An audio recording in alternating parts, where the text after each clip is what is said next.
Muy buenas noches, señoras y señores. Muchísimas gracias por estar acompañándonos un miércoles más aquí en El Toro por los Cuernos. En unas semanas, en unos meses, en unos años absolutamente decisivos y por, entre otras muchísimas cosas, porque las mujeres pues han saltado a las calles del mundo y han tomado las calles del mundo. Nadie duda de la influencia que hemos tenido a lo largo de la historia y a lo largo de las décadas en todos y cada una de las decisiones políticas, porque en la trastienda siempre estábamos, eso desde luego. Pero es que ahora mismo estamos en la calle y en la primera plana de todos los periódicos. Bueno, ¿qué ocurre con el feminismo hoy en día? ¿Es un feminismo único? ¿Hay diferentes tipos de feminismo? ¿Cuál es el papel de la mujer hoy en día? La mujer joven, la mujer madura, la mujer anciana. ¿Qué pasa? ¿Qué pasa con las mujeres? ¿Qué pasa con nosotras las mujeres? Pues por hablar de las mujeres, nada mejor que hablar en una tertulia de mujeres. Y hoy tengo la enorme suerte de contar con dos expertas en el tema de la mujer. A mi derecha, María Ángeles Fernández Ramil, licenciada en políticas. Doctora de nuestra Universidad de Santiago de Compostela. Digo, licenciada en políticas por la Universidad de Caracas. Sí, Central de Venezuela. Central de Venezuela. Doctora en políticas por la Universidad de Santiago de Compostela. Y bueno, experta en el mundo de la comunicación de la mujer, presidenta de la Fundación Hay Mujer.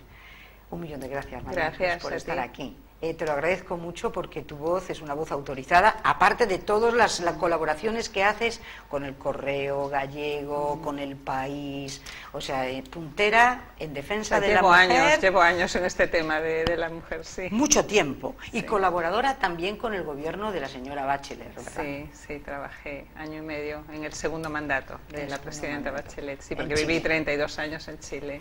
Gallega, de familia ferroterra, gallega, venezolana, chilena, bueno, eso es un lujo. Sí, yo creo que sí, todas las identidades suman, ¿verdad que todos, sí, nos hace mucho más completos, más humanos. Pues 1.000.000 de gracias por estar aquí. Y María Vilas. Muy buenas tardes. María, eres, bueno, trabajadora social, especialista en gerontología. Qué importante es eso. Muy importante. Llevo más de 10 años ejerciendo mi profesión dentro del mundo de las personas mayores. Y bueno, como tú decías, una edad en la que la mujer ha tenido siempre un papel muy importante. Y bueno, ahora veremos un poco cómo ha evolucionado a lo largo de estos años el papel de la mujer. Yo sí, no tengo tantas ciudades como Ángeles, yo sí soy de Galicia, de Santiago de Compostela en concreto, gallega, y además me siento así, muy gallega. Hombre, y además ser gallega y ser mujer, ¿verdad? Porque no cabe duda que la mujer gallega es una mujer muy especial. Siempre lo ha sido, ¿verdad? A lo largo de la historia y hoy también lo sigue siendo. Y vamos a analizar todo este papel. Bien, empezamos, si os parece. Las mujeres toman las calles del mundo y los diferentes tipos de feminismos que hay, que tú fuera de cámara nos los contabas, María Ángeles, yo creo que son interesantísimos. ¿Qué es el feminismo hoy y qué tipos de feminismo ves tú que hay en el mundo de hoy?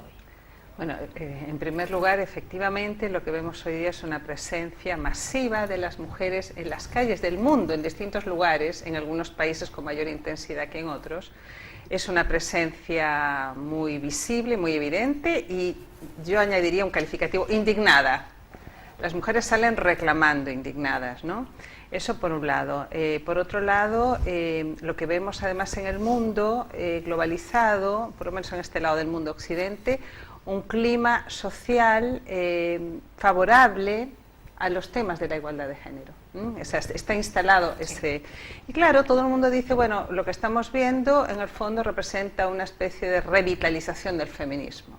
Y el feminismo es un movimiento político, también es una ideología, ¿verdad?, que visualiza, que observa que las mujeres no estamos en las mismas condiciones que los hombres, que estamos en una condición de desigualdad, que esto no es justo y que esto hay que cambiarlo.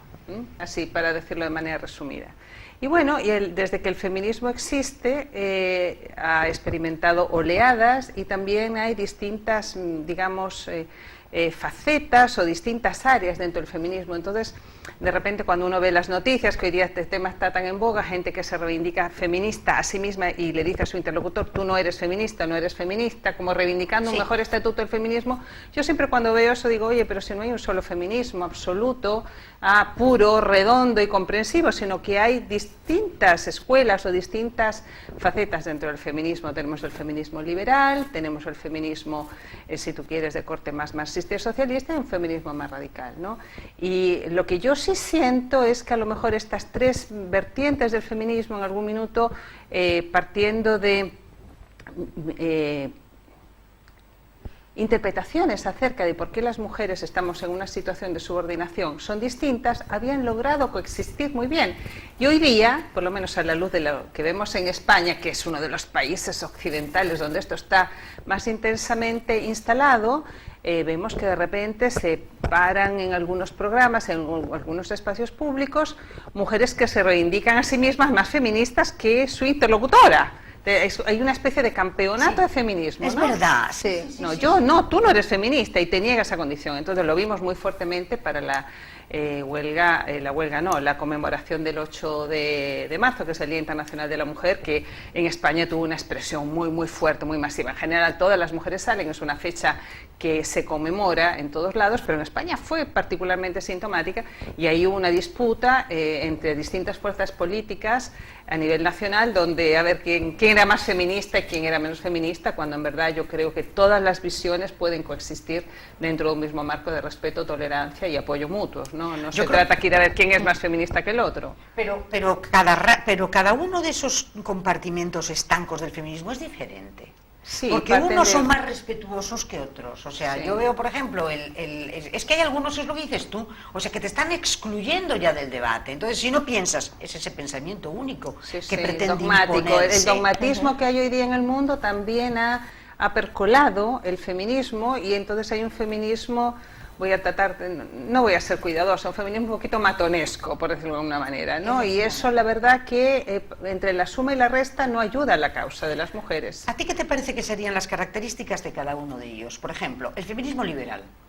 El feminismo liberal parte de una visión, ¿verdad?, en primer lugar, reivindicar la individualidad del ser humano, con su estatuto, ¿verdad?, de dignidad, de derechos, en igualdad, en libertad, pero parte de la idea de que la mujer obviamente no está en las mismas condiciones que los hombres y que para poder reparar aquello, la ley y las instituciones tienen un rol muy importante. Después el feminismo liberal hizo una revisión de sus propios planteamientos y dijo, sí, la ley puede ayudar mucho, pero a veces la ley se queda en lo formal y es muy importante también hacer vigilancia de que lo que está en los papeles, lo que está, digamos, recogido en la ley, en los marcos jurídicos, también se exprese en la realidad. La igualdad legal es muy importante que tenga un correlato en los hechos concretos, y además para poder cambiar la situación de subordinación de la mujer es muy importante ir a las causas del problema, que es la división sexual del trabajo, según la cual se le adjudican a hombres y mujeres roles diferenciados y mandatos distintos, y por eso para el feminismo liberal es muy importante avanzar en la corresponsabilidad, la conciliación o la corresponsabilidad. El feminismo marxista o socialista apunta a tratar de entender estas causas de subordinación de las mujeres más asociadas al correlato material de existencia, ¿no? A las condiciones materiales de existencia, y ahí obviamente apunta como uno de los principales causantes o responsables de esta desigualdad a la organización capitalista, y dentro de eso el patriarcado. Estos son tipos ideales, ¿no? Porque en la práctica a veces se entremezcla. Y luego hay un feminismo más radical que hace un diagnóstico, si tú quieres, mucho más profundo, o trata de mirar que las causas de la discriminación de género tienen mucho que ver con, trata de problematizar o politizar la biología, las condiciones más biológicas. Y bueno, y ahí, por ejemplo, el feminismo radical, más radical, es el que hoy día, por ejemplo, está en contra de la maternidad forzada, de la explotación, por ejemplo, de la trata de mujeres. Uno podría decir a lo mejor que en este debate de la gestación subrogada el feminismo radical es el que niega las posibilidades de que por una mujer, en uso de sus facultades y su libre albedrío, pueda decidir ser madre a través de este mecanismo, si está perfectamente regulado en una sociedad, Sí, que es un poco lo que proponen partidos como Ciudadanos. Y, por ejemplo, las sufragistas de principios de siglo, ¿dónde las encajarías? Eran liberales. Así me gustaban a mí tanto. Sí, y además que hace un año, sí, 2 años han tenido todo un resurgimiento porque se las recuerda, se han hecho muchas películas y efectivamente pues, las sufragistas, sin ellas no estaríamos votando. Yo creo que esto hay que verlo en oleadas sucesivas, acumulativas, y entender que las mujeres que estamos hoy día pues no hemos llegado, ¿verdad?, a lograr las cotas altas de posibilidades, donde todavía nos falta mucho, pero no podríamos haber llegado sin estas mujeres, ¿no?, que dieron la pelea antes. En vez de ver esto como excluyente, hay que verlo como complementario. Yo creo que faltan... yo veo de repente hoy día el feminismo como mesas separadas, falta una mesa de centro que las congregue. Entonces, bueno, yo creo que son muy importantes este tipo de programas, ¿no?, para ir acercando posiciones. ¿Y en Galicia cómo lo ves, María? ¿Tú cómo ves desde el punto de vista de la mujer gallega, que te parece que es enormemente, parece, porque no, es cierto, yo creo, muy conservadora? ¿Tú esto cómo lo ves? ¿Tiene impacto este movimiento feminista también como en el mundo y como en el resto de España o menos? Yo pienso que igual, como está explicando Ángeles, ¿no?, el feminismo es un movimiento que ha venido progresando a lo largo de los años, que se ha venido desarrollando desde el principio, y pienso que estamos en un momento en el que tomamos un papel muy importante, las mujeres. De hecho, hoy estamos aquí 3 mujeres, una al frente de un programa televisivo, ¿no?, con 2 invitadas que estamos poniendo voz al feminismo, cada una desde su punto de vista, y creo que todo lo que se ha ido haciendo a lo largo de los años nos ha sumado y nos ha puesto en la agenda política, en la agenda social y en un papel protagonismo que años atrás sería impensable, ¿no? En el mundo de las personas mayores, por ejemplo, en el mundo en el que yo trabajo y donde yo me muevo y puedo aportar mi experiencia, escuchas mucho, me gusta mucho debatir con las personas mayores, con las mujeres, y que nos cuenten su experiencia, saber cómo ha sido su papel a lo largo de los años, ¿no? Y en conclusión siempre llegan a lo mismo, o coinciden muchas de ellas en lo mismo, en lo difícil que lo han tenido, en que siempre han tenido un segundo plano, que han luchado muchísimo por conseguir sus derechos, ¿no? Lo nombrabais ahora, poder votar, poder en su momento quitar el carnet de conducir, poder estudiar, salir a trabajar fuera, ¿no?, tener una salida profesional, formarse. Y sin embargo siempre han sido los pilares fundamentales de las familias, ¿no?, esas que han estado ahí cuidando, esas que han estado ahí trabajando, no cotizando y no cobrando, pero desarrollando un papel tan importante como cuidadoras y como sustentadoras de la vida, ¿no?, para sus maridos, para sus hijos, para sus padres. O sea que el papel de la mujer, aunque no estuviera en la televisión como a día de hoy o en las redes sociales, siempre ha sido fundamental a lo largo de los años y vital para el desarrollo social, económico, productivo de cualquier sociedad, y por supuesto la gallega también. Pero fijaros que se está dando el caso de que, ahora que hablabas tú de la mujer que no ha cotizado y que ha estado trabajando y que ha tenido, porque en Galicia, por ejemplo, cuando se iba el padre pescador, bueno, pues entonces se quedaba al cargo de la casa de los padres, tanto de los hijos como de los padres, porque ha ejercido y sigue ejerciendo de cuidadora de hijos, de cuidadora de padres, y 0 cotización. ¿Qué os parece cuando se oye, por ejemplo, hoy en día que se debían de suprimir las pensiones de viudedad? Porque dicen, claro, es que solamente se deben de pagar las pensiones de gente que cotiza. ¿Qué os parece cuando oís que la pensión de viudedad a quien no tiene otra cosa? Porque yo comprendo que la pensión de viudedad se estudie, pues si la persona a lo mejor tiene otra pensión. Pero claro, cuando la persona simplemente se ha limitado en su vida, digo simplemente, fijaros que mal lo utiliza, sí, cuando ha dedicado su vida, o sea, se ha sacrificado en su vida al sostén de su familia, de sus hijos y también de sus mayores, y se encuentra con que también le quieren incluso restar el derecho a esa pensión de viudedad, que además es ínfima en este momento, no llega ni al 60. ¿Cómo os parece eso? No, a mí me parece aberrante eso. Ojalá que sea simplemente que alguien lo ha asomado por ahí, que ni siquiera llegue a la arena política a discutirse, porque bueno, nuevamente lo que estamos haciendo es no reconocer que todo lo que sucede en la esfera del cuidado, de la reproducción y la crianza es fundamental para sostener lo otro, lo productivo. Lo que pasa es que en Estados son ámbitos disociados, este ámbito más de lo íntimo, de lo privado, donde hay mucho trabajo por hacer, pero no se ve como un trabajo, porque no tiene una valorización material, pues claro, no existe. Entonces, bueno, obviamente ha formado parte también del feminismo, el feminismo que también ha entrado en el mundo de la economía, a empezar a conversar y a desarrollar la línea de la economía y los cuidados para ponerle valor a todo, es decir, oye, mira, todo lo que hacen las mujeres en la casa vale esto, ¿no? La valorización del tiempo. Por eso todo lo que estamos discutiendo hoy día es un caudal que se nutre de todo este trabajo que se ha hecho. Aquí en España tenemos una socióloga fascinante, María de los Ángeles Durán, que es la que empezó con el tema de la encuesta para ver el uso del tiempo y ver cómo usan el tiempo los hombres y usan el tiempo las mujeres, y te das cuenta que las mujeres parece que no hacen nada porque claro, están en la casa, pero hacen muchísimo, porque además si las mujeres no hacen aquello, el trabajo de lo que sucede afuera no tiene expresión. Por eso las islandesas de hace varios años se pusieron en huelga para decir, bueno, ya que nuestro trabajo no vale nada.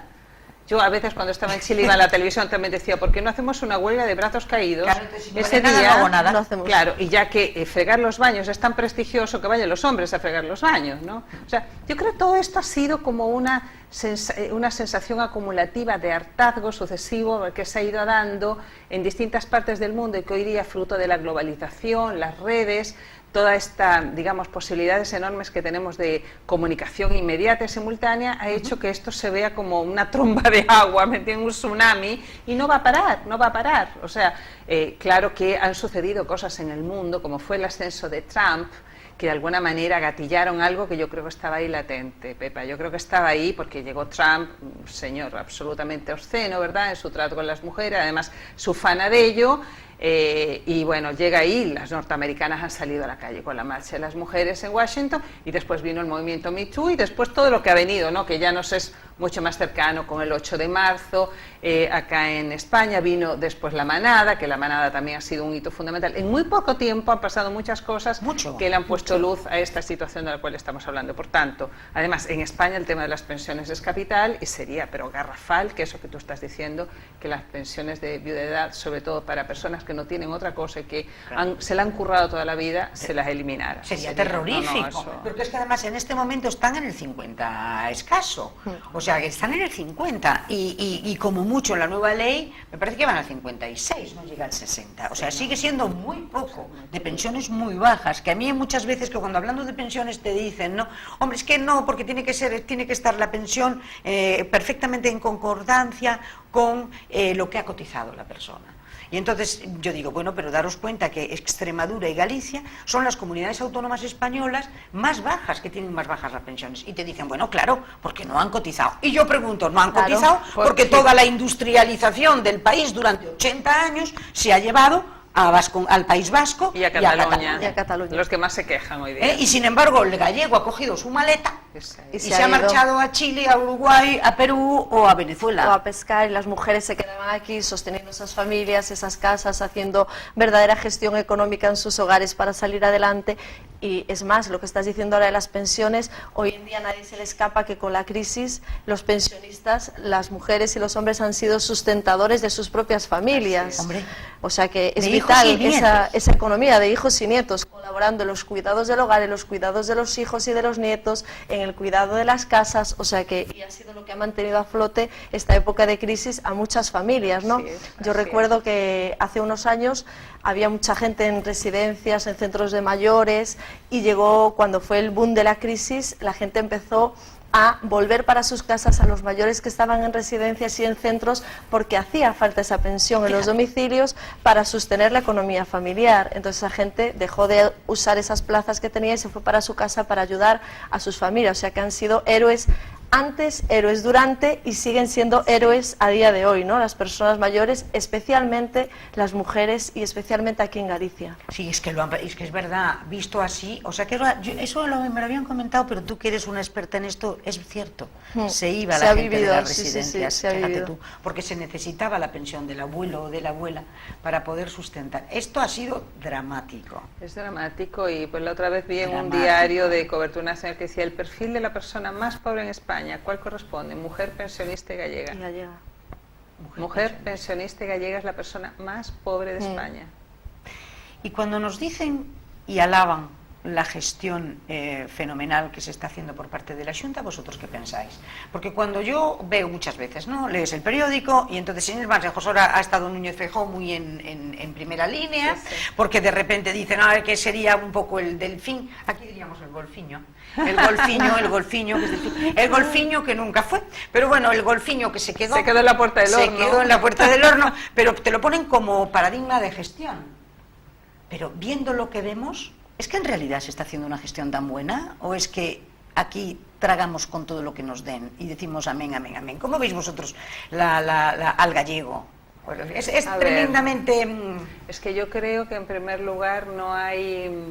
Tenemos que ver el panorama de los medios de comunicación en Galicia, ¿no? Bien, donde programas como este pues son un oasis, ¿no? Porque en verdad tienes una radio televisión gallega que ocupa el espacio que ocupa y bueno, ya hemos visto además que ha salido en la prensa últimamente denuncias de sus trabajadores de que ahí se ejerce censura. No es simplemente un problema que ocurre en la radio televisión española, sino también acá. Y luego, bueno, tú ves cómo está repartido un poco la torta mediática y publicitaria, entonces, claro, no hay mucho espacio para criticar lo que es el discurso oficial y dominante. Y bueno, yo creo que en el caso del presidente de la Xunta de Galicia se ha ido creando una fama, cría fama, échate a dormir, pero claro, como no hay mucha alternativa a la discordancia, no hay periodismo de investigación, pues hay muchas cosas que no se pueden probar. Yo lo que puedo decir, viniendo una persona que ha estado mucho tiempo afuera, bueno, son 30 años casi ininterrumpidos de un mismo partido gobernando en una comunidad que yo creo que para 30 años se podían mostrar cosas muchísimo mejores de las que se muestran. En primer lugar, somos una comunidad que está viviendo su obsolescencia demográfica. Terrible. No puede decir que no ha tenido tiempo para diseñar políticas de largo plazo porque lleva todo el tiempo gobernando. Es distinto si hubiera llegado hace 4 años, pero cuando tú llevas tanto tiempo tienes bastante capacidad para haber diseñado políticas públicas e irlas evaluando, irlas mirando. Ahora veo que todo el mundo va a la Unión Europea a pedir que la Unión Europea nos salve de este declive demográfico. Bueno, no lo sé. Entonces yo creo que hay un poquito de bluff, hay mucho bluff porque no hay alternativas de información. Y bueno, y por parte de la ciudadanía, de las personas de a pie, tenemos que ser un poquito más escépticos y no comprarnos todo lo que nos cuentan. Tenemos que buscar, ser un poquito más inquisitivos y buscar otras informaciones que si no están, conversar entre nosotros y no, efectivamente tiene la fama de gestor. Tiene fama de muy buen gestor, sí. Y yo veo que aquí hay 2 cosas o 3 a lo largo de todos estos 30 años, porque es verdad, es que salvo con 2 bipartitos que hubo por el medio siempre se ha gobernado, ¿no? Y entonces yo veo por un lado, cuando te dicen, es que claro, son las pensiones más bajas de España, ¿pero por qué? Sí. Porque no ha habido una política de reindustrialización. Es que aquí, si obviamos, por ejemplo, Inditex, como el gran motor, pero es una cuestión del señor Ortega, de nadie más. Y luego tenemos la Citroën en Vigo, por ejemplo, y aquí en su día los astilleros. Desaparece todo eso y lo último que apague la luz. Efectivamente. Entonces, ¿dónde están las políticas de reindustrialización? Tenemos un sector primario con nuestros pescadores, nuestros agricultores y nuestros ganaderos absolutamente desprotegidos, y con unas concesiones que se han hecho a la Unión Europea que sería cuestión de pegar un puñetazo en la mesa, entre otras cosas porque la Unión Europea le da al Estado español una serie de fondos y el Estado español es el que los reparte. O sea, no toda la culpa la tiene Europa, la culpa la tiene el Estado español, que está repartiendo mal. Y por un lado el problema demográfico, que es el que dices tú, con una población súper envejecida. Y no hay niños. Entonces, esto es un verdadero problema. ¿Dónde está la gestión? Aquí sí, si en algún lugar de España tiene sentido hablar, discutir, poner sobre la mesa, que sea un aspecto incluso de debate de las familias cotidianamente, es el tema de las políticas de conciliación, que ahora están tan de moda, ¿no? Porque aquí somos la comunidad más envejecida de España, junto con Asturias y Castilla y León, en lo que se llama la esquina atlántica. Pero se ve que quienes tienen que tomar las decisiones, en vez de sentarse, pensar, que llamen a creativos, no sé, que busquen gente, pues van a Europa a pedir a ver si Europa nos salva de nuestro declive demográfico. Y no puede. No puede. El reto demográfico se ponía encima de la mesa desde el año 1950. Imagínate. Estamos en 2018 y todavía no hemos sabido estar a la altura y responder a esta necesidad social que se viene arrastrando y evidenciando a lo largo de los años, ¿no? Cada vez tenemos una pirámide poblacional donde su base es más estrecha y donde su pico es cada vez más ancho, ¿no? Entonces es súper importante lo que está señalando Ángeles, bajo mi punto de vista, apostar por unas políticas de natalidad fuertes, por unas leyes de conciliación que den respuesta a las necesidades que la sociedad de hoy plantea, que aborden la incorporación de la mujer al mercado laboral, porque ya no tienen ese papel de cuidadoras o de quedarse en casa. También es cierto que hoy en día las nuevas tecnologías, las redes sociales permiten hacer un trabajo desde casa que antes no había. Hay que adaptarse también a la realidad de hoy y poner todo encima de la mesa, pero el reto demográfico, que ahora ya empieza a estar en las agendas políticas y sociales, debe ser sin duda algo a abordar y en ese sentido destacar que a partir de los 65 años hay 3 mujeres para cada hombre mayores de 65 años. El 34% de la población mayor en Galicia es mujer. O sea que creo que también es importante señalar la feminización de la vejez en este sentido, sí. Y tenerlas muy en cuenta, ¿no? Porque además en este terreno creo que le hemos ganado la partida a los hombres, ¿no? Aquel eslogan que era tan típico de que el sexo fuerte era el varón, bueno, pues creo que hemos demostrado que no. Vivimos más, tenemos una esperanza de vida mayor y además en mejor calidad de vida que los hombres. O sea que tendrá que darnos respuesta también la sociedad y las políticas de hoy a las mujeres mayores. Pero más pobres monetariamente. Pero más Exacto, pobres. pero más pobres monetariamente por lo que tú señalabas, porque no hemos podido cotizar, no han podido salir al mercado laboral. Esto de la generación de 1990, cuando sea mayor, ya no sucederá porque está mucho más preparada, se ha formado, tiene otro perfil laboral, pero claro, de los que están ahora mismo de 65 años en adelante sí han sufrido esa precarización porque no... Y ahí tenemos un colectivo muy importante. Muy importante. ¿Y ese colectivo tiene en este momento protección suficiente con las residencias o no le queda más remedio que quedarse viviendo en su casita del Caurel? Yo creo que lo que quisieran es poder quedarse viviendo en su casita entorno del Caurel, natural y en su casita del Caurel. Lo que pasa que hoy en día, pues eso, las obligaciones familiares y profesionales de sus hijos y de los que tenemos a familiares que atender y que cuidar, pues te obligan un poco a tener que hacer uso de esos recursos que son los que existen, ¿no? Actualmente los más conocidos son pues la ayuda en el hogar, los centros de atención diurna y las propias residencias, ¿no? En mi experiencia veo que la gente mayor lo que prefiere es quedar en su propia casa, en su entorno y con su gente, ¿no? Entonces también creo que en este sentido los políticos y los distintos partidos deben abrir bien las orejas y estar bien atentos para dar nuevas respuestas a estas necesidades nuevas que se nos plantean, ¿no? Porque ya no es lo de antes que te quedabas en casa y te cuidaba tu hijo, tu hija allí hasta que te morías.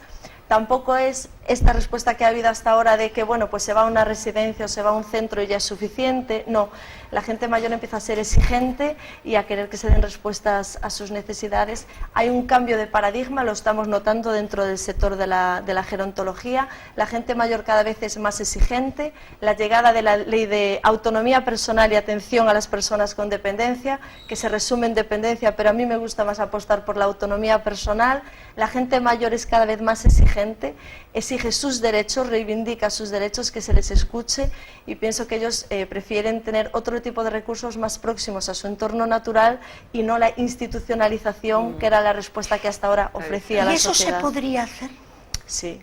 Con imaginación, sí, destinando otro tipo de recursos, pero eso se podría llegar apostando, a bueno, pues por políticas de prevención, por políticas de housing, como ahora están en otros países tan de moda, ¿no? La convivencia intergeneracional, aprovechando los valores de las personas mayores para los jóvenes y para la convivencia en sí en una sociedad, haciéndolos partícipes de la sociedad, no decir cumplen 65 años y ya no tienen valor social, todo lo contrario, pienso que son una fuente de sabiduría, de experiencia, de la que la sociedad en sí se puede enriquecer y puede quitar muchísimo partido.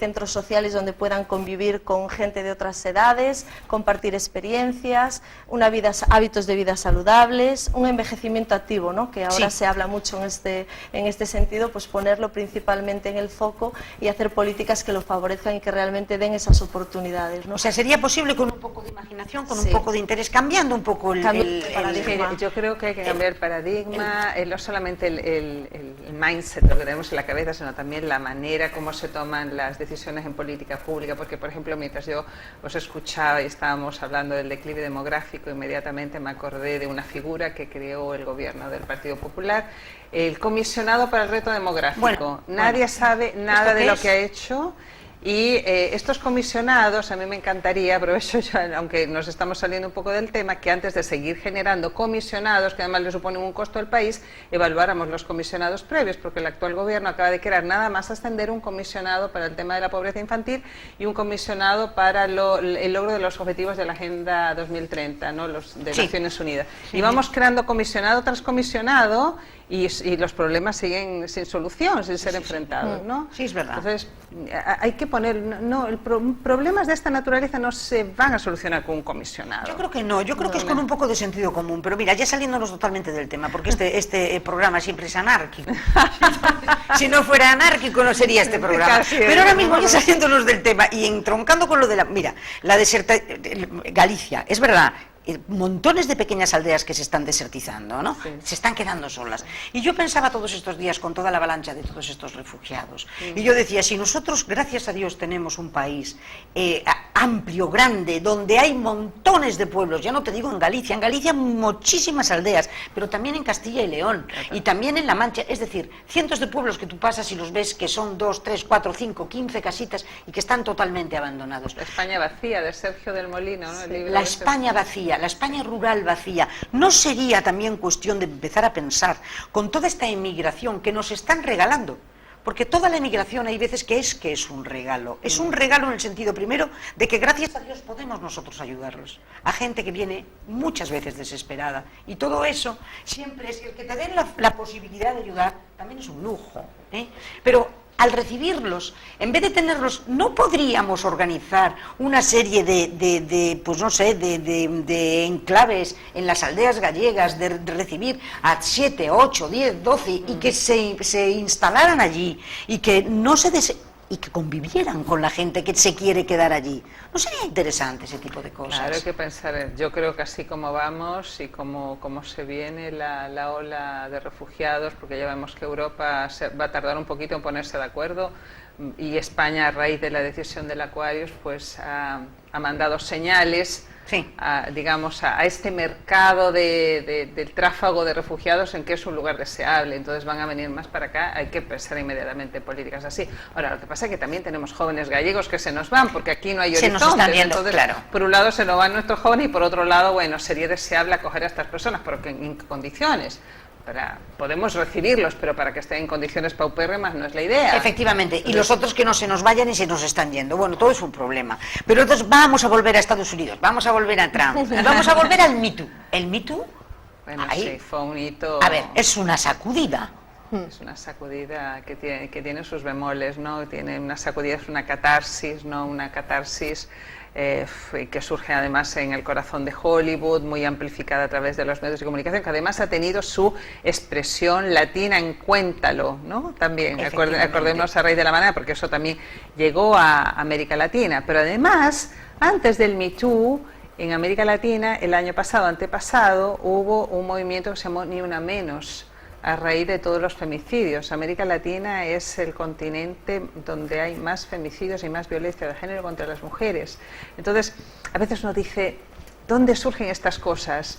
Porque son como olas que se cruzan, ¿no? Cuando tú observas el mar, ahí en la orilla son olas que se cruzan. Claro, lo que viene de Estados Unidos siempre uno tiende a pensar que tiene una mayor capacidad de impacto y mayor amplificación, pero yo creo que hoy día en estas vagas, ¿no?, de la globalización, yo también me estaba acordando del movimiento Ni Una Menos en América Latina, que fue como muy importante, ¿no?, contra la violencia de género. Pero no deja de ser un movimiento de denuncia, ¿no? Sí, es de denuncia. En el que tú te enteras y dices, Dios mío, es que a mí, o sea, yo he sido, no cabe duda, que es que me han obligado a hacer esto. Entonces hay mucha gente que dice, ¿y por qué no diste un puñetazo en la mesa y dijiste que no? Claro, está todo el problema hoy día, lo que está colocado sobre la mesa es el problema del consentimiento. El ¿no? consentimiento. El tema del consentimiento, que claro que ya cobra su máximo dramatismo en los casos que hemos visto de violaciones grupales, bueno, tremendo, que siguen sucediendo. Pero eso es el caso ya extremo. Pero claro, ahí hay todo un tema, dice, bueno, ¿por qué no lo hiciste? Entonces se parte del supuesto que las mujeres no damos el golpe sobre la mesa porque como estamos en esta condición de subordinación y de discriminación, no es una relación equivalente con el opresor, que en este caso, ¿verdad?, es un hombre. Entonces la mujer, por distintos motivos, por miedo, por necesidad también económica, etcétera, bueno, termina concediendo y en ese minuto no denuncia, pero claro, hemos visto actrices que ahora se sienten empoderadas y denuncian muchos años después. Ahora, una vez que denuncias, también En este tipo de situaciones también se ponen en juego, Pepa, otro tipo de, digamos, valores o cosas que hemos ido ganando como humanidad, como la presunción de inocencia, porque claro, también puede llegar que denuncies a alguien y que no sea real, o sea, sea una revancha, ¿no? O sea, hay gente, es muy complicado a veces, hay gente que dice, mira, en la suma y la resta, bueno, saldrá alguien dañado, va a haber daños colaterales, pero es mucho mejor lo que está pasando. No lo sé, yo creo que es todavía demasiado pronto, estamos como en la cresta de la ola. ¿Verdad que sí? ¿Tú cómo lo ves, María? Pues coincido con Ángeles, el movimiento Me Too también se reproducía aquí en España a través de lo de la caja de Pandora, ¿no? Las Pandoras, y han sido mujeres valientes que han puesto voz a situaciones de discriminación y de vejaciones en el mundo del cine, y un mundo tan tabú, ¿no? En donde ninguna se atrevía a alzar la voz, pero tienen esa condición, ¿no? Y es que sea totalmente desde el anonimato. Pues yo pienso que por miedo todavía a represalias, a que quede en una situación desventajosa, a que muchas veces también se ponga en duda su propia denuncia, ¿no? Porque esto pasa muchas veces, que tú denuncias, pero encima de tener que ser valiente para denunciar, después se pone en duda si será cierto o no. Lo hemos visto también con el caso de La Manada. Incluso pues la revictimización, ¿no? Exactamente. Entonces creo que bueno, han puesto en el ojo un tema tabú que estaba totalmente tapado, han sido valientes en hacerlo, y desde el anonimato sí, pero bueno, el hecho de ponerlo en público ya ha sido un paso muy significativo y necesario, creo yo, ¿no? Para poner voz. Y necesario. En España, desde luego, hay un antes y un después, que es el 8 de marzo. Ahí ya fue impensable. O sea, yo no sé si esto responde al movimiento aquel de la Puerta del Sol, yo no sé si se contagia todo el mundo o no se contagia, pero lo que es una realidad es que la mujer toma todas las calles del país. Yo creo que somos, en este caso, los primeros, los números unos de Europa, ¿no? Sí, yo creo que fue más fuerte en España, pero ahora escuchándote, perdona que te interrumpa, no se me había ocurrido, yo no sé si el 8 de marzo en España también tuvo la intensidad que tuvo este año por la repolitización que hay tan fuerte con el tema de Cataluña, ¿sabes? Puede ser.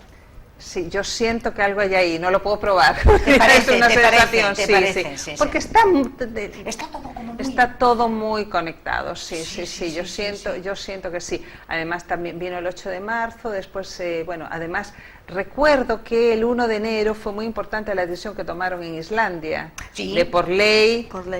Son hitos que se van, ¿no?, acumulando. Ahora, lo importante de todo esto, que todavía estamos sobre la cresta de la ola y no se puede como evaluar bien, hay mucha emocionalidad, el punto es si alguien en algún lugar se siente y dice, bueno, a partir de todo esto reflexionemos, ¿cómo estamos nosotros impulsando nuestras políticas públicas en materia de igualdad de género?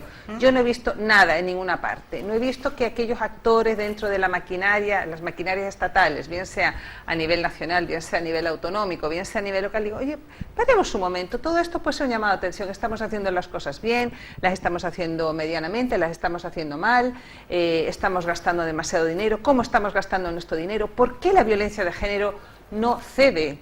No cede. O sea, queremos más dinero para enfrentar la violencia de género, decir que no es poco menos que un tabú, pero yo digo, bueno, pero estamos evaluando realmente lo que estamos haciendo para enfrentar este flagelo que ya en España cobra 18 víctimas este año. No sé si estoy hablando porque ya es una por día, ya no sé si habrá algún día, hoy día una, pero no veo esa necesaria reflexibilidad de evaluación por parte de quienes toman las decisiones en esta materia. Estamos incurriendo en duplicidades, cómo está funcionando la transversalidad de género en el Estado, porque ese tipo de cosas es muy necesario porque hay mucha emocionalidad, están pasando muchas cosas superpuestas, bueno, y aquellos que toman las decisiones que afectan nuestras vidas, uno espera que tengan un poquito más de claro, y tú dices, sentido hay un pacto general de todos con esto, se han puesto todos de acuerdo. Sí. Bien, vale, ¿y en qué consiste ese pacto? A ver. Más dinero, es más dinero y todo es más dinero, pero digo, bueno, pero a ver, ¿cómo estamos desde los distintos niveles del Estado, cada uno de sus competencias, enfrentando la violencia de género? Claro. ¿Qué está pasando con las denuncias? ¿Qué está pasando con la policía? ¿Están las policías coordinadas? Hasta donde yo he podido ver, en algunos países se están dando cuenta de cosas que parece que también se está advirtiendo en España. Más mujeres que aparecen muertas o son asesinadas, no contabilizar una denuncia previa. Entonces es más difícil seguir la pista a este tipo de situaciones, ¿no?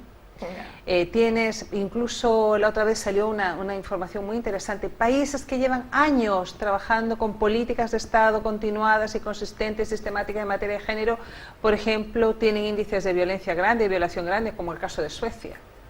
Entonces, el trabajo por la igualdad de género tiene muchos bemoles. Tiene mucho y es muy difícil. Y Es luego muy yo creo difícil. que la clave tendría que estar, como todas las claves de muchas cosas, en los colegios, en la escuela, En la educación. en la educación. A ver, yo ahí te voy a problematizar algo, es que son muchos los agentes que intervienen en la socialización de los niños y las niñas. La escuela tiene un rol importante, pero la familia, los grupos de pares, los medios de comunicación, las redes y todo esto simultáneo, no sabemos cuál tiene un rol más protagónico que Es otro. verdad. La sociedad en sí tiene Es que verdad. coordinarse Claro, y y diseñar por eso el políticas trabajo en por la eso. igualdad de género es un trabajo que es como cuando tú vas en un auto sincrónico, que vas metiendo la primera, el embrague, la segunda. Tú tienes que ver varios actores y varios, digamos, ámbitos al mismo tiempo, porque es multidimensional. Entonces, a mí me gusta mucho una autora que es española, que se llama Antonia García de León, que es una socióloga. Yo hace años, ya le perdí un poquito la pista, pero me llegaron sus libros a Chile. Ella investigaba mucho sobre las élites femeninas. Y ella decía que en materia de igualdad de género a veces lo que hacemos es como la tela de Penélope. ¿Ah? Que el tejido de la tela de Penélope, que Penélope, ¿te acuerdas que Uf, durante el día tejía y mientras esperaba Ulises, además venían todos los pretendientes que decían, oye, pero si él ya está muerto, y la estaban como, ¿cómo se llama?, rondando, la querían enamorar, y ella quería tanto a Ulises que en la noche destejía la tela, porque ella decía, yo os voy a dar una respuesta cuando haya terminado este tejido, y claro, ella no quería terminar nunca, ¿no?, porque ella quería alargar. Bueno, pasa un poco igual, o sea, tú puedes tener los mejores textos de estudio, pueden pasar las mejores cosas dentro del aula de la sala de clases, esa caja negra que es la sala de clases, pero el niño llega a la casa, pone la televisión y ve de repente un programa donde la mujer, ¿verdad?, está absolutamente cosificada. Entonces, ¿qué mensajes contradictorios están aconteciendo allí? Bueno, es verdad. Tú pones cualquier programa de televisión, Sí. cualquier anuncio, o sea, la publicidad en este momento es de juzgado de guardia. Claro. Es que yo creo que el 95% de todos los anuncios son en base a cosificar a la mujer, son denigrantes. ¿Cómo se consiente eso? Ahí tendrían que intervenir también la defensa de la competencia, todos esos organismos que están, lo mismo que hay horario de televisión. Oye, es que, bueno, y sobre todo las cosas estas de coches, de colonias, de tal, pero bueno, pero primero que son de género idiota, o sea, ya dices tú, pues ¿esto qué es? Y segundo, que es algo degradante en muchas ocasiones. Claro, pero hay un debate tremendo que tiene que ver con la libertad de las tremendo. mujeres, cuando dicen, bueno, no queremos que las mujeres aparezcan como estas, las azafatas. Sí. Bueno, pero hay chicas que dicen, a mí me gusta hacer esto, es mi cuerpo, y a mí me da lo mismo aparecer ceñida promoviendo un Sí, auto, también es es verdad, mi libertad. sí, Entonces ¿no? aquí hay También. un temazo, Es un temazo, sí. y vivo de esto, me va bien, y yo gano mi dinero con esto, y bueno, ¿qué puedo hacerle si Dios me dio esta buena estampa, ¿no? Entonces, no sé. Es muy difícil. Es muy es difícil trabajar, dificilísimo. Sí, es cierto, yo creo que hay que ponerlo en el centro del debate. El Pacto de Estado de Violencia de Género que tú señalabas antes, en septiembre del año pasado, yo creo que ha sido un hito, ¿no? Una consecución importante para todos los partidos políticos llegar a ese acuerdo. Ahora bien, hace falta llevarlo a cabo, ¿no? Porque en estos meses desde su aprobación esa dotación presupuestaria nunca llegó, los plazos terminaban en enero de este año y nunca, sí que en el momento que se ha firmado se ha puesto encima de la mesa, pero luego ha caído en el olvido, ¿no? Y yo creo que en este sentido es lo que pasa muchas veces con las políticas de igualdad y con la violencia de género, que son temas que se ponen encima de la mesa cuando pasa algo, pero después de que pasa ese hecho, como está ahora lo de la manada, después de que pasa lo que deja de ser noticia en el día a día, como que caen en el olvido, ¿no? Y yo creo que hay que, nunca mejor dicho, Pepa, me vas a permitir, agarrar el toro por los cuernos y ponernos todos de acuerdo y decir, pues del ámbito educativo, vamos a hacer una educación inclusiva, no sexista, desde los medios de comunicación.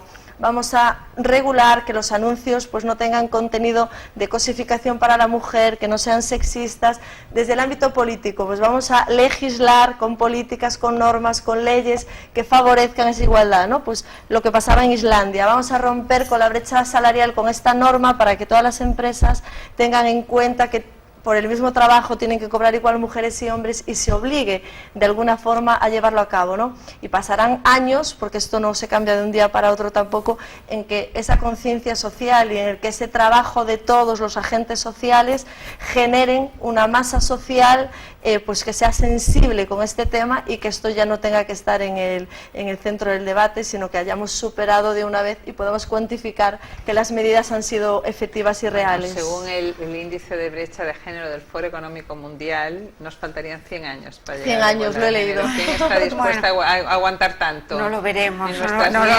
Tenemos que agilizar esos plazos y tenemos que ser capaces de llegar a acuerdos y de conseguir que esta sociedad no tarde esos 100 años que estima ese estudio, lo he leído, en llegar a que esto se normalice y no sea un punto de debate, ¿no? Y para eso creo que leyes como la ley de conciliación que promovía Ciudadanos, lo he visto esta semana, son muy importantes, ¿no? Hablaban del quinto pilar del estado del bienestar, ¿no? Y creo que sí que es muy importante darle esa categoría, ¿no? Pues lo que mueve un país, una sociedad moderna, actual, de pleno siglo XXI, pues sea una buena sanidad, una buena educación, un buen sistema de pensiones. Tendremos que retomar el tema del Pacto de Toledo, un sistema de dependencia, autonomía personal para mí, y por supuesto una ley de conciliación y de igualdad que apueste realmente por ciudadanos libres, iguales y una sociedad inclusiva y de valores. Y yo digo una cosa, analizando por ejemplo ahora todo lo que ha sido, que está en la coeducación, ya forma parte de nuestra civilización actual, la coeducación. Y yo digo, nunca ha habido más acoso en las redes sociales de niños con WhatsApps y con niños muy pequeños, que por cierto yo aplaudo la idea de Macron precisamente de suprimir totalmente los teléfonos móviles en todos los colegios, o sea, ni uno pero ni en la cartera. Bueno, ese acoso que hay, estamos hablando, yo leía el otro día algo alarmante, niños de 12, 13, 14 imponiendo una... ¿Habremos acertado con la coeducación? ¿Sería revisable? Pregunto, ¿será que a lo mejor la coeducación, el niño y la niña, o sea, será que a lo mejor no es todo lo interesante que creíamos que era? Que estén en la misma sala de clase, chicos y chicas. Bueno, no sé, yo ni me lo pregunto, me parece. Desde pequeños, no lo sé, sería lo normal, pero a la vista de lo visto. Sí, o sea, la vida es hombres y mujeres. Sí, pero estamos viendo, por ejemplo, que hay muchísimo mayor acoso de niños con niñas. Oye, yo no te consiento, niños de 12, 11, 10, yo no te consiento que vayas con fulano y con mengano, solo vienes conmigo, tal y que cual, no sé qué, no sé cuánto. No, sí, yo parto de una base, que es muy importante. Creo que el hombre y la mujer siempre tienen que tener al 100% igualdad de oportunidades y de posibilidades, por supuesto. Pero es que yo creo que somos totalmente diferentes. Totalmente diferentes. En biología, entonces... Mi pregunta es, ¿hasta qué punto nos estaremos equivocando un poco? Es que yo o sea, el resultado de colegios segregados tampoco nos ha traído la panacea, no... Están ahí, que los han admitido en la Constitución, les han dicho amén, a los segregados. Yo creo, lo que pasa es que hoy día las nuevas tecnologías y todo esto también, que los chicos acceden tan rápido, te van dando nuevas oportunidades para el acoso, para la discriminación.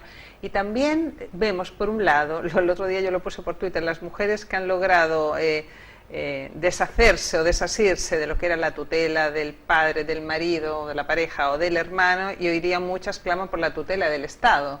O sea, ese es el punto, que el Estado me proteja, o sea, que... Sí. No, porque podemos también caer en una revictimización. Yo creo que lo que tenemos que hacer es que desde muy temprana edad las mujeres tengamos todas las herramientas posibles para defendernos. Yo, por ejemplo, tú hablas de la coeducación, yo creo que las niñas deben aprender defensa personal. Yo estoy contigo. Sería, sí, defensa personal sería ideal. Y punto, y aprender y ejercitar desde muy pequeñas habilidades corporales, en fin. Y bueno, la vida es dura, van a seguir pasando cosas y no puedes estar metido en un frasco de cristal. Lo que sí es muy importante, yo creo que las políticas que se hagan tienen que estarse evaluando todo el tiempo, no es tirar planes y programas unos sobre otros sin evaluación para ver si son efectivas. Segundo, trabajar por una efectiva transversalidad, ver cómo se conecta lo que pasa en el mundo de la escuela con los medios de comunicación, que son los agentes de socialización quizá incluso más importantes, lo que pasa en la familia, en fin, en todos los... Luego, cuando avanzamos en algún tipo de medidas que son grandes conquistas históricas, lograr que sean medidas vinculantes por ley, porque si es algo que es fruto de, digamos, una decisión discrecional de una persona que llega ahí al poder, por ejemplo, la paridad. La paridad ministerial es una decisión de un presidente o una presidenta, pero si no queda sujetado por ley, bueno, después vendrá otro presidente y a lo mejor disminuye el número de mujeres. Yo lo digo por Chile, eso se vio claramente en Chile.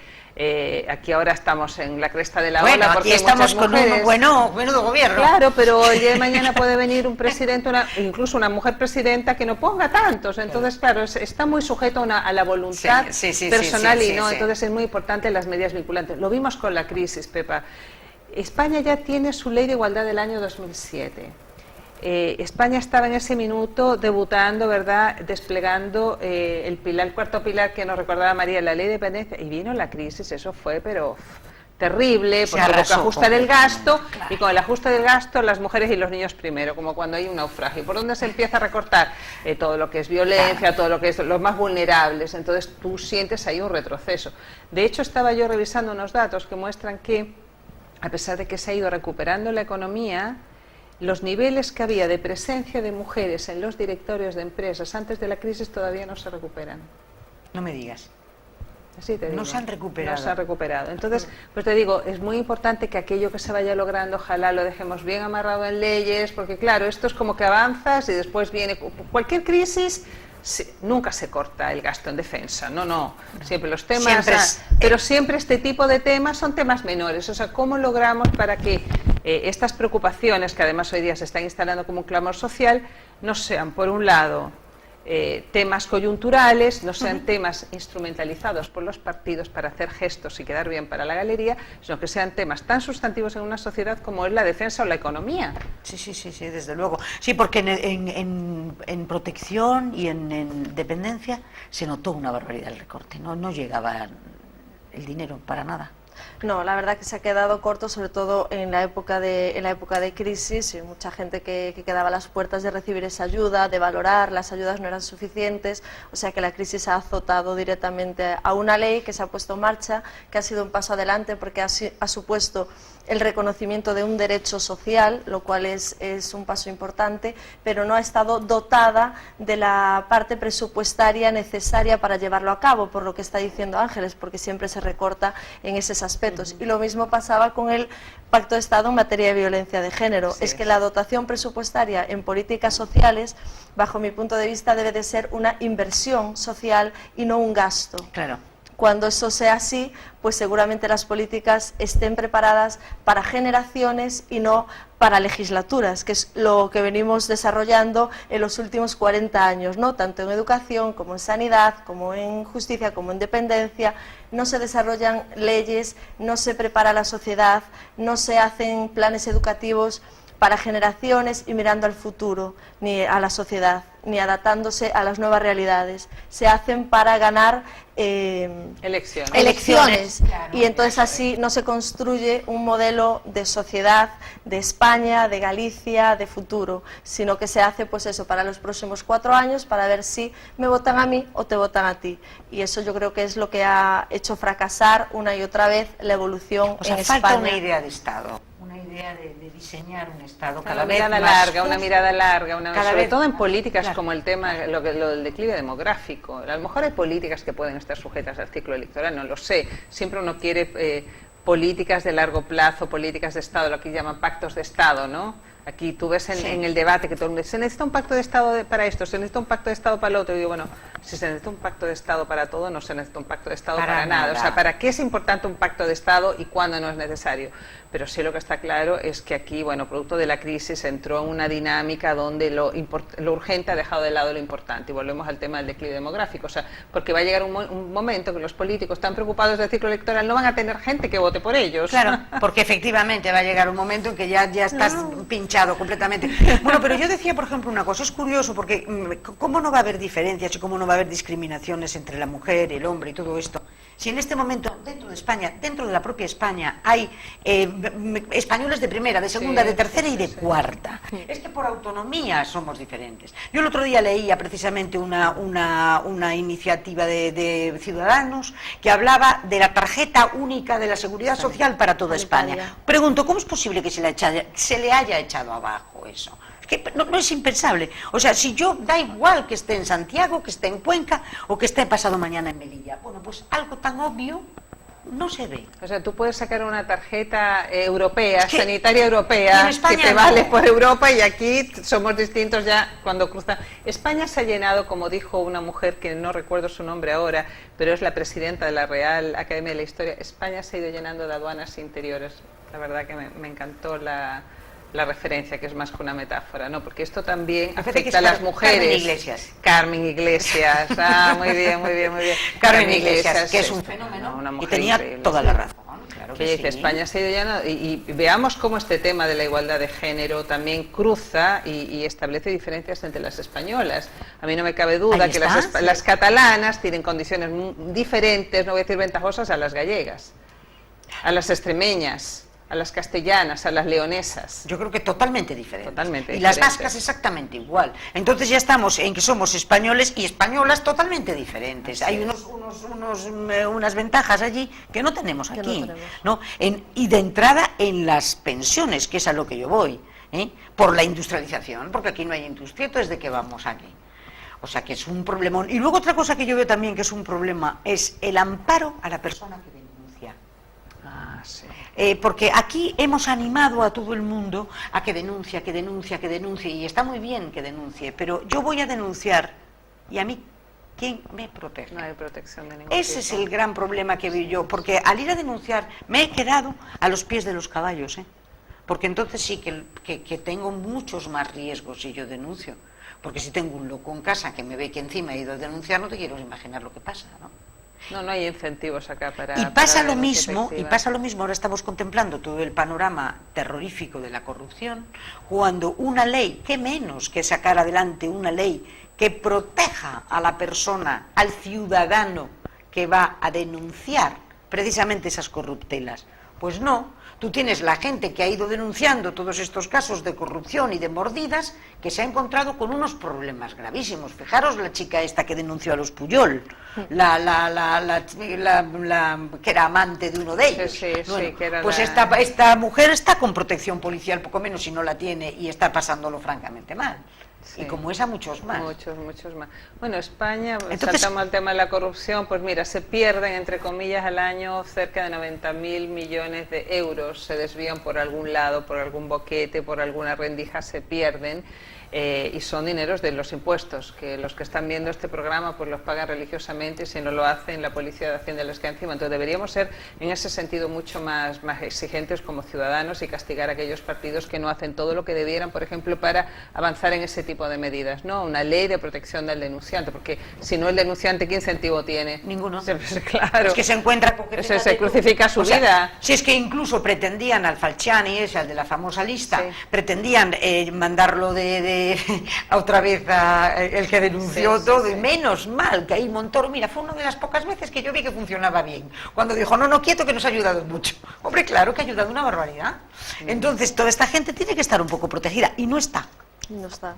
Lo mismo pasa en las denuncias de violencia de género. Exactamente igual. Las mujeres se sienten muy desprotegidas y una vez que denuncian, pues hay un alto porcentaje de que luego retiran esa denuncia, pues porque tienen miedo, porque la protección no es suficiente, porque cómo reconstruye luego su vida, porque en el juzgado luego el juez que te toque o el fiscal, si no es especialista en violencia de género, pues a lo mejor la resolución no es favorable. Hay muchísimo miedo por falta de formación, de perspectiva, de recursos, como decíamos antes, y de protección a la persona que denuncia, ¿no? A la persona que está en situación de vulnerabilidad, que debiera ser la que estuviera en el centro y tuviese esa protección, ¿no? Pero no es así. Pero no es así. desgraciadamente. Y luego con la sentencia de la manada lo que queda también en evidencia un poco es que los jueces, eso es lo que se les ha achacado, que los jueces no están especializados a la hora de tratar este tipo de delitos.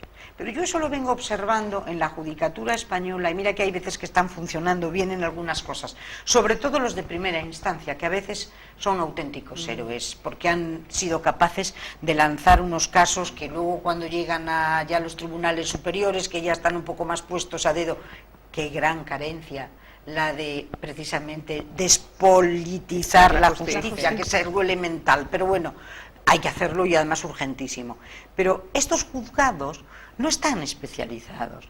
Entonces, tú te encuentras con una problemática muy específica de la mujer que va con estos problemas de violencia y claro, no sabes si parece ser que se duda de que si es acoso, de que si no es acoso, de que si es abuso, de que si es violación, de que si es... Nos perdemos en esas disquisiciones y claro, lo que tenemos es a una pobre víctima al merced de 6 animales y dices tú, bueno, y encima todavía la culpa la tiene ella.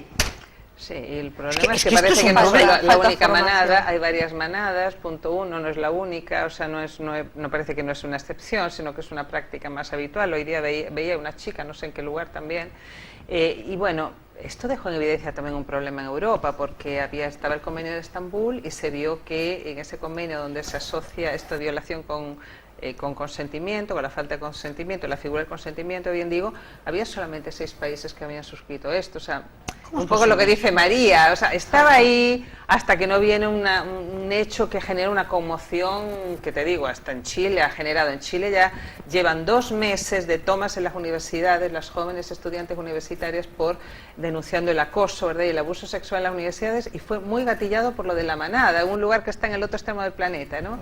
Entonces lo de la manada al mismo tiempo también gatilló esta preocupación en Europa del convenio de Estambul, ¿no? Pero claro, una vez que todo esto se aplaque, habrá que esperar el próximo caso para que nuevamente reviente la indignación, sí. No lo sé. Pero esto desde luego ha aprendido, ¿eh? Y ha aprendido sí, porque, sí. Oye, hasta la solidaridad con la pobre víctima esta de la manada eran las monjas de clausura, que yo me quedé alucinada. Dije yo, mira tú que están al día. Parece que el Papa les llamó la atención, son unas monjas telemáticas, están muy conectadas. No sé si eran de clausura, no sé el detalle. Bueno, a lo mejor no era una cuestión telemática, a lo mejor es que tuvieron una inspiración del Espíritu Santo. Puede ser también, una lengua de fuego. Una lengua de fuego que las iluminó. Sí. También podría ser.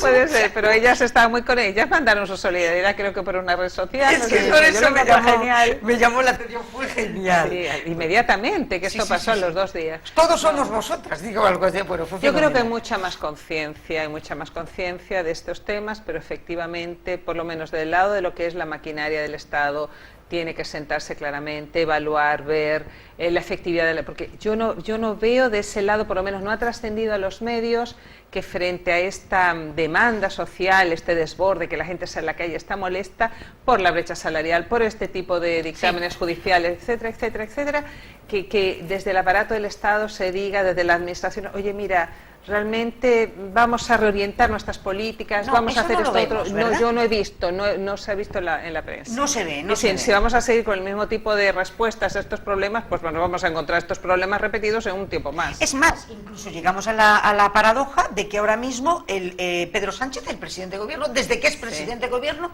increíble, elude todas las conferencias de prensa. No se ha presentado a dar ni una sola explicación.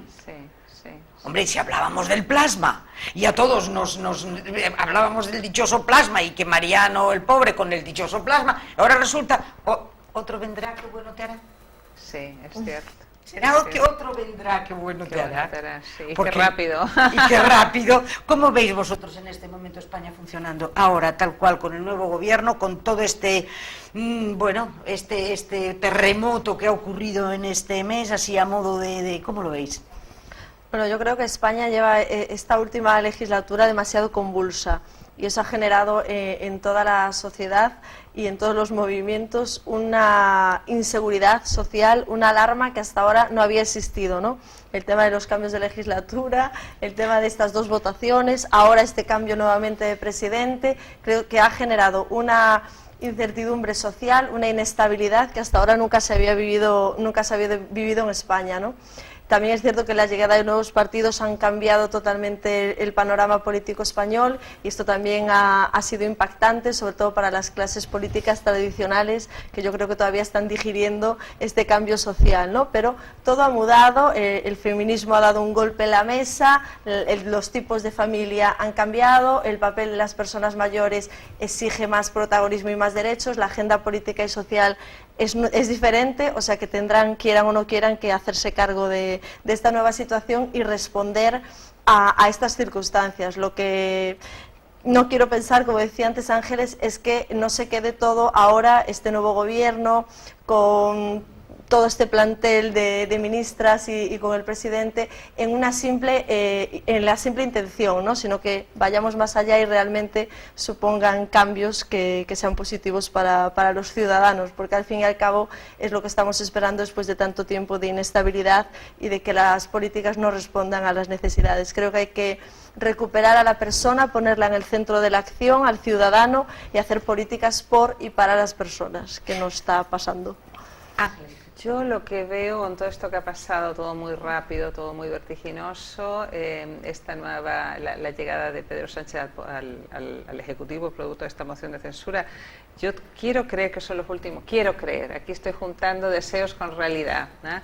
Los últimos coletazos del bipartidismo. Me parece muy insólito que llegue ahí una persona reivindicando, ¿verdad?, dignidad democrática y la necesidad de regeneración democrática cuando eres el líder de un partido que se está investigando el caso de los SERE, ¿verdad?, en Cataluña, que es el escándalo, creo, de corrupción que ha involucrado fondos europeos más grande, ¿no? Entonces, hoy día ya vimos que ha sido detenido el presidente de la Diputación de Valencia, que además es del mismo partido que el presidente del Gobierno.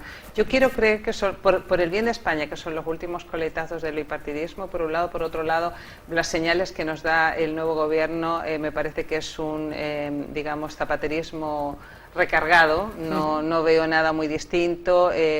No veo que se haya aprendido mucho después de la crisis, la solución de los problemas en base a aumentar impuestos, pero no evaluar las políticas previas, no hacer seguimiento de gasto, en fin.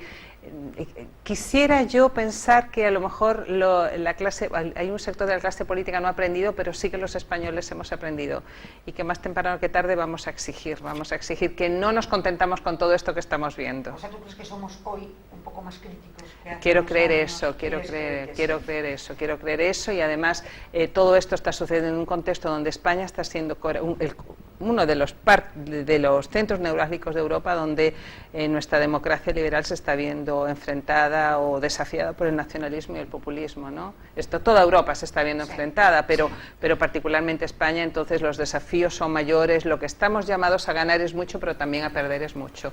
Y yo espero que las personas reaccionen frente a esto, que no acepten de manera sumisa, verdad, dócil, muchas medidas como para la galería o gestos. La política simbólica es importante, pero no se agota en la política simbólica. O sea, profundizar en las ideas, profundizar en lo que te van a dar, profundizar en realidad. Bueno, a mí me lo ponéis en bandeja de plata, porque además estamos aquí en Ferrol, que ustedes saben perfectamente que somos, bueno, la ciudad cuna de la Ilustración. A mí es que eso, bueno, ya hablaremos del patrimonio de la humanidad en otra ocasión, pero yo ya se lo he dicho aquí muchas veces. ¿Cuál es el lema de la Ilustración? Pues con el lema de la Ilustración vamos a cerrar el programa dándole las gracias a Ángeles, 1.000.000 de gracias, y a María, 1.000.000 de gracias por venir de La Coruña, por venir de Santiago y por venir a estar con nosotros. Lema de la Ilustración, tomen nota: atrévete a saber. Ay, fantástico. Muy buenas noches y hasta el próximo miércoles.